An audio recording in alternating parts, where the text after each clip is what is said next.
နိုင်ငံသားအလုံးလူကျန်းမာပြီးတော့စိတ်ဓာတ်တွေခိုင်မာပါစုစုစည်းစည်းရှိနေကြောင်း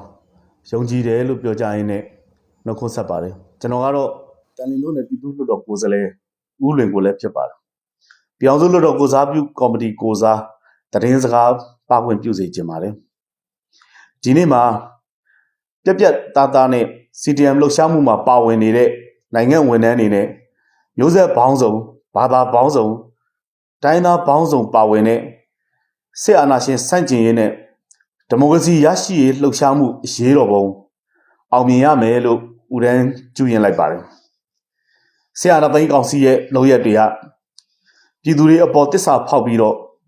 ပြည်သူကိုကြုံဘဝပို့မဲ့လုပ်ရက်တွေပဲဖြစ်ပါတယ်နိုင်ငံတော်သမ္မတကြီးဦးဝင်းမြင့်နဲ့နိုင်ငံတော်အတိုင်ပင်ခံပုဂ္ဂိုလ်ဒေါအောင်ဆန်းစုကြည်ဒါအပြင်တက်ကြွလှုပ်ရှားခဲ့တဲ့သူတွေအကုန်လုံးကိုဖမ်းဆီးတယ်နောက်တစ်ခါဆန္ဒပြမှုတွေထဲမှာပြည်သူတွေနဲ့အတူတူပါနေတဲ့ခေါင်းဆောင်တွေအမှုပညာရှင်တွေကိုလည်း905ခနဲ့ဖမ်းဝရမ်းထုတ်တယ်တစ်ဖက်မှာကျတော့ကဘာကိုပက်ပြီးတော့အာဏာသိမ်းတာမဟုတ်ပါဘူးအရေးပေါ်ကာလကြီးညာထားတာဖြစ်ပါတယ်ရွေးကောက်ပွဲတွေပြန်ကျင်းပပါမယ်ဆိုပြီးတော့စစ်အေဂရစ်နိုင်ငံတိဆောက်လိုတဲ့ရည်ရွယ်ချက်တွေကိုဖုံးကွယ်ပြီးတော့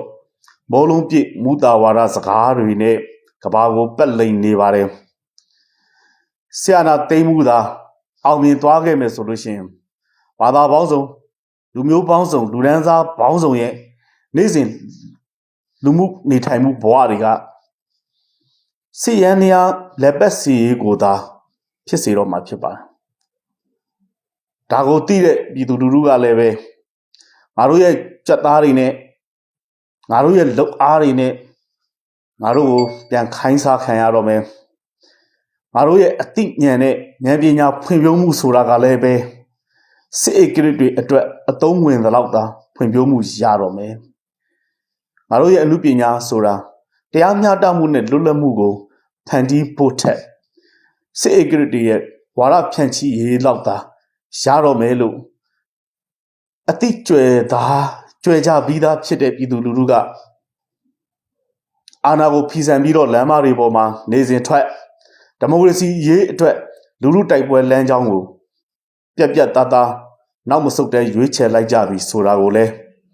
အာဏာသိမ်းစစ်ကောင်စီအနေနဲ့အတိဥစေခြင်းတယ်လို့ဒီနေရာကနေပြောကြားလိုက်ပါတယ်တနိုင်ငံလုံးကမြို့တွေရဲ့လမ်းမတွေပေါ်မှာပြည့်ညက်နေတဲ့နိုင်ငံရေးဝမ်းစာပြည့်နေပြီဖြစ်တဲ့ကျွန်တော်တို့နိုင်ငံသားတွေရဲ့ရဲရဲဝံ့ဝံ့ပြတ်သားတဲ့အာဏာဖီဆန်ရေးလှုပ်ရှားမှုနဲ့ဒီမိုကရေစီရေးလူထုတိုက်ပွဲပုံရိပ်တွေကကမ္ဘာနိုင်ငံအသီးသီးအနေနဲ့ဓမ္မနဲ့တရားမျှတမှုဘက်မှာကျွန်တော်တို့မြန်မာနိုင်ငံသားပြည်သူတွေနဲ့အတူရပ်တည်ကြဖို့ကမ္ဘာကိုပက်ပြီးတော့ချာတံပေးထားခဲ့နိုင်ပါပြီအဲ့လိုပဲကမ္ဘာကြီးကလည်းပဲကျွန်တော်တို့နဲ့အတူတူရပ်တည်နေပါပြီကျွန်တော်တို့ပြောင်းစုလွှတ်တော်ကိုစားပြုကော်မတီအနေနဲ့ပဲ2020ရွေးကောက်ပွဲမှာပြည်သူပေးအပ်ထားခဲ့တဲ့နိုင်ငံရေးလုပ်ပိုင်ခွင့်ကိုကျင့်သုံးပြီးတော့အာဏာရှင်စန့်ကျင်ရေးနဲ့ဒီမိုကရေစီရေးအဆုံးသတ်ပန်းနိုင်ရအောင်တိုက်ပွဲဝင်ကြဖို့ပြောင်းစုလွှတ်တော်ကိုယ်စားလှယ်အားလုံးရဲ့ဆုံးဖြတ်ချက်အတည်ပြုချက်နဲ့အတူတန်ထိပ်ထန်ချထားပြီးဖြစ်ပါတယ်ကျွန်တော်တို့ရဲ့လုပ်ငန်းစဉ်တွေထဲမှာအဓိကအချက်နှစ်ခုရှိပါတယ်ပထမတစ်ချက်ကတော့လွှတ်တော်တွေတရားဝင်မကျင်းပနိုင်သမျှကာလပတ်လုံး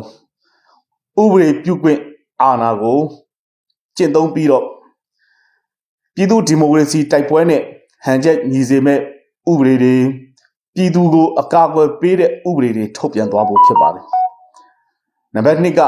ပြည်သူအစိုးရတရက်ဖွဲ့စည်းပြီးတော့ပြည်သူဆန္ဒကိုအကောင့်ထဲပေါ်နိုင်ရေးဖြစ်ပါတယ်အခုလိုဖွဲ့စည်းပုံအခြေခံဥပဒေကိုဆန့်ကျင်ပြီးတော့အာဏာသိမ်းထားတဲ့စစ်ကောင်စီကအဖွဲ့အစည်းအရလဲတရားမဝင်ပါဘူးဖွဲ့စည်းပုံအခြေခံမှာဖော်ပြထားတဲ့ဥပဒေပြုရေးအုပ်ချုပ်ရေးတရားစီရင်ရေးအာဏာ3ရပ်ကိုလည်းတစည်းလေးမှကျင့်သုံးခွင့်သူတို့မှမရှိပါဘူးဒါကြောင့်မို့လို့ကျွန်တော်တို့ပြောင်းစုလွှတ်တော်ကိုစားပြုကော်မတီ CRPH အနေနဲ့ဒါတွေကိုလည်းပဲတရားဝင်ထုတ်ပြန်ထားပြီးဖြစ်ပါတယ်ကုလသမဂ္ဂနဲ့နိုင်ငံတကာကိုလည်းတရားဝင်အကြောင်းကြားစာတွေကျွန်တော်တို့ပို့ခဲ့ပြီးဖြစ်ပါတယ် ဒါကြောင့်မို့လို့စစ်ကောင်စီရဲ့အမိန့်ကိုဖီဆန်ပြီးတော့ CDN လှုပ်ရှားမှုမှာပါဝင်နေတဲ့နိုင်ငံဝန်ထမ်းတွေပြည်သူဝန်ထမ်းတွေရဲ့လုပ်ရက်တွေဒီနေ့လူလူတိုက်ပွဲဆင်နွှဲနေကြတဲ့နိုင်ငံတော်ဝန်လုံးကပြည်သူလှုပ်ရှားမှုတွေဟာအချုပ်ချအာဏာဟာပြည်သူသာပိုင်ပြီးတော့နိုင်ငံတော်ဝန်လုံးကိုပြည်သူထံကနေပဲဆင်းသက်တယ်လို့ဆိုတဲ့နိုင်ငံရေးအယူဆနဲ့လည်းညီညွတ်မှုရှိနေပါတယ်။ဒါကြောင့်မို့လို့နိုင်ငံသားတွေရဲ့ဆရာနာသိမ်းမှုစန့်ကျင်ရေးနဲ့ဒီမိုကရေစီရေးလှုပ်ရှားမှုရဲ့တောင်းဆိုချက်တွေကသာလျှင်ဒီနိုင်ငံရဲ့တစ်ခုတည်းသောနိုင်ငံရေးအဆုံးဖြတ်ဖြစ်တယ်။စစ်ကောင်စီအပါအဝင်ကုလသမဂ္ဂနဲ့နိုင်ငံတကာအဖွဲ့အစည်းတွေနိုင်ငံတကာတန်တမန်တွေပြည်တွင်းနိုင်ငံရေးအင်အားစုတွေအနေနဲ့လူလူလှုပ်ရှားမှုရဲ့တောင်းဆိုချက်တွေကို